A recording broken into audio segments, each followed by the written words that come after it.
Thursday, September 10, 2020. Hello, everyone. Welcome to this new edition of the Press Review on JDC Plus TV, where most, if not all, English newspapers published carry a story on the upcoming regional elections. We begin with the Guardian Post newspaper, which indicates that Maurice Kamto's former ally, Eric Kinge, has urged the government to strike the former even harder as he plans to disrupt the organization of the regional elections billed for December 6. The paper highlights that in an outing Monday, September 7, Paul Eric Kinge, who is the mayor of the Jombe Penja Council, said the state should use its arsenal to ward off such threats. More details on this outing on page 3 of today's edition of the Guardian Post. We move on to the Post Weekender, which equally talk about threats to disrupt the upcoming regional elections.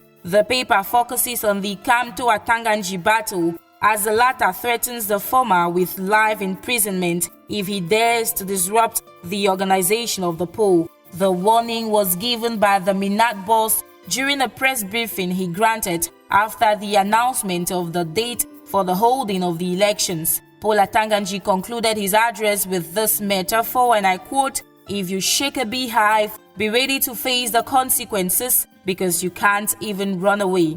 The Horizon newspaper picks up the same story in one of its sub-headlines and ends with this question: Atanganji and Maurice Kamto, who has the last laugh? We stay with the Horizon newspaper, which informs its readers that the first ever bipartisan resolution on the Anglophone crisis has been tabled before the U.S. Congress. The paper says that about 13 U.S. senators have urged the government of Cameroon and armed separatists to engage in a genuinely inclusive dialogue towards resolving the 4 years-long conflict that has rocked the two English-speaking regions of Cameroon. Details on this resolution on page 12 of the Horizon newspaper, published this Thursday, September 10, 2020. And since we're talking crisis in the northwest and southwest regions and the way forward, let's end this press review with Cameroon Insider, which highlights the benefits of the upcoming regional elections for the said regions.